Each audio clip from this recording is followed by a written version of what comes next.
दोस्तों नमस्कार। Unique politics पर आप सभी का स्वागत है। मैं उमेश झिलमिलिया। साथियों, आज हम इस बात पर विश्लेषण करने वाले हैं कि जो गठबंधन बना है इंडिया अलायंस, क्या वो इंडिया गठबंधन सच में संविधान को बचाना चाहता है, लोकतंत्र को बचाना चाहता है, या देश में जो बेरोजगारी, जो महंगाई फैली हुई है उसके खिलाफ ये आंदोलन बना है, ये गठबंधन बना है।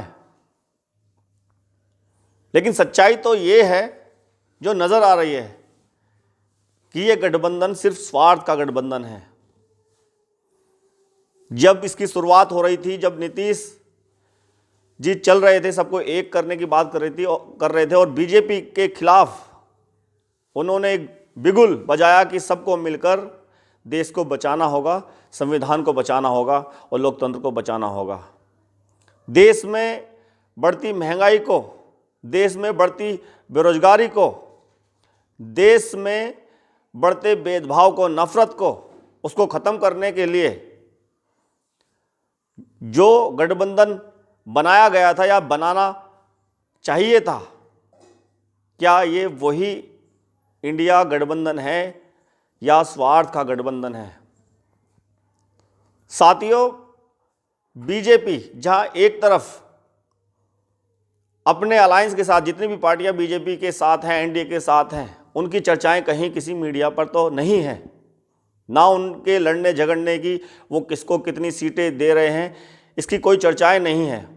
लेकिन इंडिया अलायंस में ऐसा हो रहा है और होना भी चाहिए, क्योंकि बहन जी ने एक बात कही थी कि जब तक दिल नहीं मिलेंगे तब तक ये गठबंधन नहीं बन सकता। सब अपने अपने फायदे के लिए इस अलायंस में आ रहे हैं, जिसको जितना ज़्यादा फायदा होगा वो उस हिसाब से उस गठबंधन में आ रहा है। शुरुआत तो हुई थी कि हम बीजेपी के खिलाफ हैं, हम लोकतंत्र को बचाने के लिए हैं, लेकिन ऐसा कुछ भी नहीं हो रहा।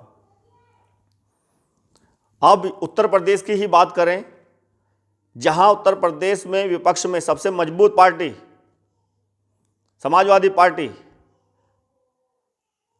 जो ये कहा जा रहा है कि जिनको भी सीट देंगी वो सपा या समाजवादी पार्टी देगी, उन्होंने कांग्रेस को और आरएलडी को या कोई एक दो छोटी जो पार्टी है उसको सीट जो भी देंगी वो समाजवादी पार्टी देंगी। लेकिन अभी तक ये डिसाइड नहीं हो पा रहा है कि किसको कितनी सीट देनी है।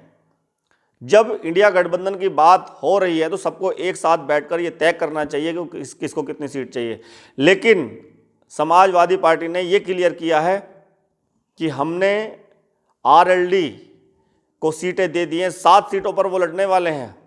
यानी कि जो इंडिया अलायंस बना, उन्होंने एक साथ बैठकर नहीं, अलग अलग सीटें दी जा रही हैं। क्या ये अलायंस है? क्या ये इंडिया गठबंधन है? अगर इंडिया गठबंधन ये होता, ये अलायंस होता, तो सबको एक साथ बैठकर सीटें लेनी चाहिए थी। लेकिन अलग अलग क्यों हो रहा है ये सब कुछ? जयंत चौधरी को अलग दे दी, 7 सीटें दे दी। अब उनका कांग्रेस से कोई मतलब नहीं है। कांग्रेस जितनी सीटें मांग रही हैं, लगभग वो कह रहे हैं कि हम 2009 में जितनी सीटें जीते थे उतनी सीटें हम दोबारा जीत सकते हैं। ये कांग्रेस का कहना है कि हम 2009 में 20 से 21 सीटें अगर जीते तो इतनी सीटें हम फिर से जीत सकते हैं, इसलिए हमें 20 सीट कम से कम चाहिए। वो दावा कर रही है कि हम इस बार 20 सीटें जीत जाएंगे। लेकिन समाजवादी पार्टी वो उनको उस हिसाब से देख रही है जितनी लोकसभा में सीट 2019 में उनकी आई। अब क्या समाजवादी पार्टी और कांग्रेस में बात बन जाएगी इस चीज को लेकर के? क्योंकि अखिलेश यादव जी कह रहे हैं कि 60 से ज्यादा सीटों पे हमें लड़ना है। तो 20 सीटें बच गई, 20 उन्होंने ले ली, तो जयंत चौधरी को 7 नहीं मिलती फिर। और अभी एक कोई और भी पार्टी में अगर आता है तो 1 या 2 सीट तो उसको भी चाहिए। तो क्या ऐसे बात बन पाएगी? कांग्रेस अगर 20 सीट मांग रही है तो समाजवादी पार्टी उनको 12 से 13 सीट ज़्यादा से ज़्यादा दे सकती है, इससे ज़्यादा वो देगी ही नहीं। और देखिए जो बातें चल रही थी कि मायावती जी इंडिया अलायंस में आ सकती हैं, और ऐसा चल भी रहा था, बात भी चल रही थी कांग्रेस की तरफ से, प्रियंका गांधी की तरफ से ये बातें चली, पदाधिकारियों ने शायद बात भी की। लेकिन अखिलेश यादव जी, उनको पता था कि अगर बहन जी अलायंस में आई तो वो सीटें आधी मांगेंगी, यानी कि अगर 60 सीटों पे अखिलेश यादव जी लड़ना चाहते हैं, समाजवादी पार्टी लड़ना चाहती हैं, तो कम से कम 30 सीटें तो फिर बीएसपी के खाते में जाएंगी, तो समाजवादी पार्टी को भारी नुकसान होता। इसीलिए सबसे ज़्यादा खिलाफ इंडिया अलायंस में आने को लेकर के वो अखिलेश यादव ही जी थे। और ये बात हमें पहले भी पता थी कि अगर इंडिया अलायंस में आते तो सबसे ज़्यादा नाराज़गी अखिलेश यादव जी को होगी। इसलिए पहले उनके जो बयान आते थे कि अगर इंडिया अलायंस में बहन जी आई तो हम बाहर हो जाएंगे, राम गोपाल यादव ने जिस तरह से कहा है। अब शिवपाल यादव जी बहन जी के खिलाफ बयान दे रहे हैं। तो अगर बहन जी इंडिया अलायंस में आती तो 30 सीटें मांगती, वो 30 सीटें फिर अखिलेश यादव जी की होती, 7 सीटें जयंत चौधरी जी की होती, चंद्रशेखर आज़ाद को भी कम से कम 1 सीट तो चाहिए थी, फिर जो बच गई 12 सीटें वो कांग्रेस के खाते में जाती। तो इस तरह से ये अलायंस बनता। लेकिन जो नाराज़गी या जिससे सबसे बड़ा नुकसान अखिलेश यादव को हो रहा था, इसलिए वो उनके खिलाफ थे बहन जी के कि वो अलायंस में नहीं आनी चाहिए, और ऐसा हुआ भी। और जब बहन जी ने ये ऐलान कर दिया कि हम अकेले चुनाव लड़ रहे हैं, तो सबसे ज़्यादा खुशी समाजवादी पार्टी को हुई और अखिलेश यादव को हुई। ये बाद में बेशक जब बहन जी ने उन पर आरोप लगाया, उनको कहना पड़ रहा वोटों के लिए कि बहुजन समाज के जितने लोग हैं, अगर बहन जी गठबंधन में आती हैं वो तो सारे एक साथ आ जाएंगे, वो उनको वोट देंगे, उनका वोट बैंक फिर बढ़ जाएगा। लेकिन जब वो अकेले चुनाव लड़ेंगी तो शायद लोग जीतती हुई पार्टी को वोट देते हैं और बहन जी को ना देकर के हमें देंगे, हमें फ़ायदा होगा। ये अखिलेश यादव जी जानते हैं, इस तरह की राजनीति करते हैं, इसीलिए वो नहीं चाहते थे कि वो अलायंस में आए। लेकिन अब बीएसपी के जो वोटर हैं वो समाजवादी पार्टी के साथ जाएंगे या नहीं जाएंगे, ये तो देखने वाली बात होगी, क्योंकि जिस तरह की रणनीति बहन जी ने बनाई हुई है उससे लग रहा है कि इस बार वोट प्रतिशत अकेले चुनाव लड़ने पर 20 से 22% रह सकता है। तो क्या अखिलेश यादव सच में कांग्रेस से गठबंधन करना चाहते हैं, या 7 सीटें जयंत चौधरी को देकर के और एक सीट शायद चंद्रशेखर को देकर के कांग्रेस को अलग तो नहीं कर देंगे? ये लोकतंत्र को बचाने की बात तो नहीं, ये संविधान को बचाने की बात तो नहीं, कोई स्वार्थ की बात तो नहीं है। ऐसा दिखाई दे रहा है जिस तरह से प्रेस कॉन्फ्रेंस में उन्होंने कहा कि हमने जयंत जी को या आरएलडी के साथ गठबंधन करके उनको तो दे दिए हैं सीटें, अभी कांग्रेस से बात चल रही है। क्या ऐसा तो नहीं कि वो इनको अलग करना चाहती हैं?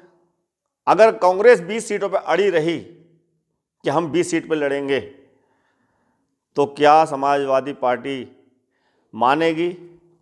हमें तो नहीं लगता कि वो मानेंगी।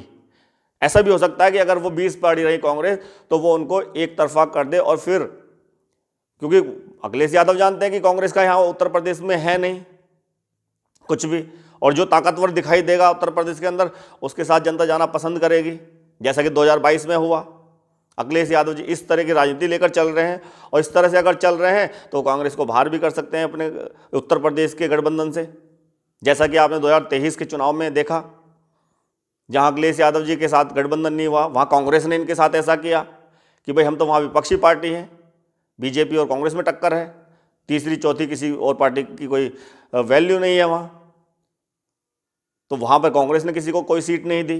तो जैसा कांग्रेस ने किया ऐसा अखिलेश यादव जी कर सकते हैं कि उत्तर प्रदेश के अंदर तो टक्कर आरएलडी या समाजवादी पार्टी के बीच में है और बीजेपी के बीच में है, वो इस तरह से दिखा सकते हैं, और कांग्रेस को कह सकते हैं कि तुम्हारी यहाँ कुछ है नहीं, जहाँ तुम्हारा है तुम वहाँ ले लो।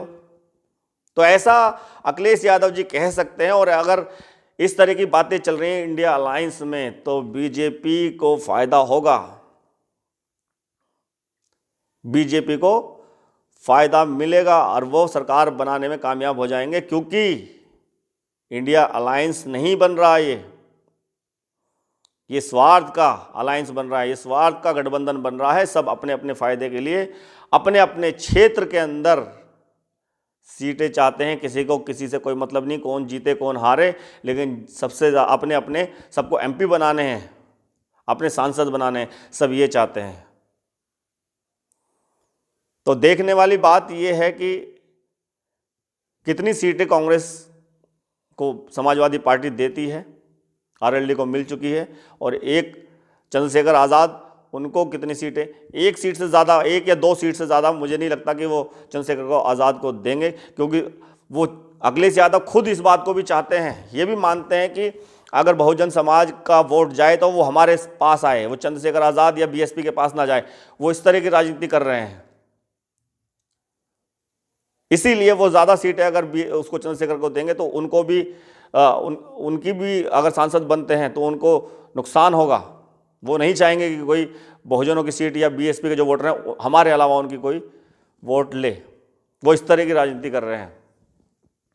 लेकिन बीएसपी, क्या बीएसपी उत्तर प्रदेश के अंदर कम सीटों पर सिमटने वाली है? या जिस तरह से ये जो ओपिनियन पोल या लोगों का अनुमान है कि बीएसपी 1 या 2 या 0 या कम से कम सीट लाएगी इस बार अगर वो अकेले चुनाव लड़ती हैं, तो ऐसा तो नहीं कोई बीएसपी इस बार कोई खेला करने वाली है, कोई प्लानिंग अब बीएसपी कर रही हो।